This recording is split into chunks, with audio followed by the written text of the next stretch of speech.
Kejadian pasal 35. Yakub di Betel untuk kedua kalinya. Ayat 1, Allah berfirman kepada Yakub, "Bersiaplah, pergilah ke Betel, tinggallah di situ, dan buatlah di situ mezbah bagi Allah, yang telah menampakkan diri kepadamu, ketika engkau lari dari Esau kakakmu."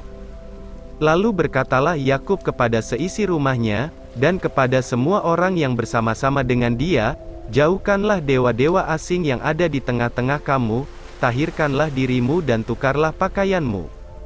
Marilah kita bersiap, dan pergi ke Betel. Aku akan membuat mezbah di situ bagi Allah, yang telah menjawab aku pada masa kesesakanku, dan yang telah menyertai aku di jalan yang kutempuh." Mereka menyerahkan kepada Yakub segala dewa asing yang dipunyai mereka, dan anting-anting yang ada pada telinga mereka, lalu Yakub menanamnya di bawah pohon besar yang dekat Sikem.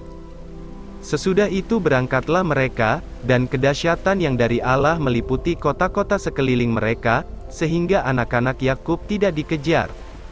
Lalu sampailah Yakub ke Luz yang di tanah Kanaan, yaitu Betel, ia dan semua orang yang bersama-sama dengan dia.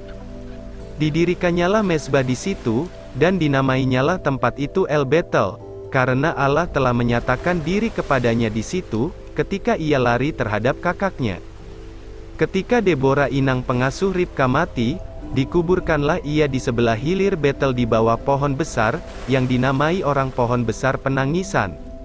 Setelah Yakub datang dari Padan Aram, maka Allah menampakkan diri pula kepadanya, dan memberkati dia. Firman Allah kepadanya, "Namamu Yakub, dari sekarang namamu bukan lagi Yakub, melainkan Israel, itulah yang akan menjadi namamu."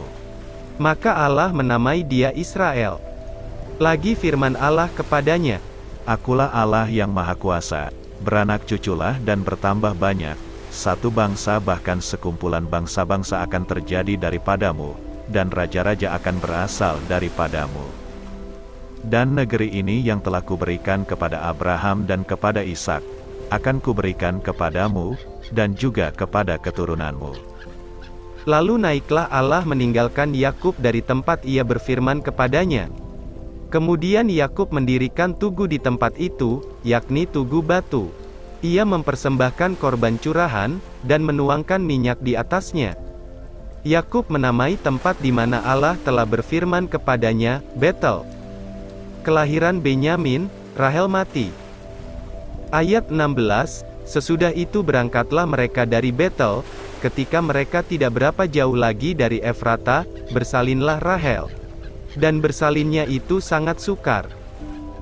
Sedang ia sangat sukar bersalin, berkatalah bidan kepadanya, "Janganlah takut, sekali ini pun anak laki-laki yang kau dapat."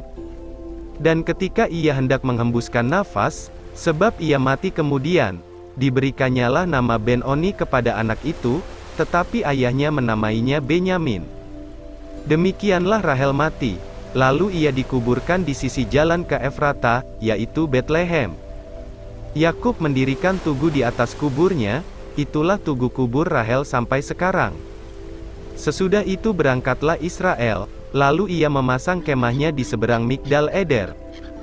Ketika Israel diam di negeri ini, terjadilah bahwa Ruben sampai tidur dengan Bilha gundik ayahnya, dan kedengaranlah hal itu kepada Israel. Anak-anak Yakub, Ishak mati. Ayat 22b, adapun anak-anak lelaki Yakub 12 orang jumlahnya. Anak-anak Lea ialah Ruben, anak sulung Yakub, kemudian Simeon, Lewi, Yehuda, Isakar dan Zebulon. Anak-anak Rahel ialah Yusuf dan Benyamin. Dan anak-anak Bilha, budak perempuan Rahel ialah, dan serta Naftali. Dan anak-anak Zilpa, budak perempuan Lea ialah, Gad dan Asher. Itulah anak-anak lelaki Yakub, yang dilahirkan baginya di Padan Aram. Lalu sampailah Yakub kepada Ishak ayahnya, di Mamre dekat Kiryat Arba, itulah Hebron, tempat Abraham dan Ishak tinggal sebagai orang asing. Adapun umur Ishak 180 tahun. Lalu meninggallah Ishak, ia mati dan dikumpulkan kepada kaum leluhurnya, ia tua dan suntuk umur, maka Esau dan Yakub anak-anaknya itu menguburkan dia.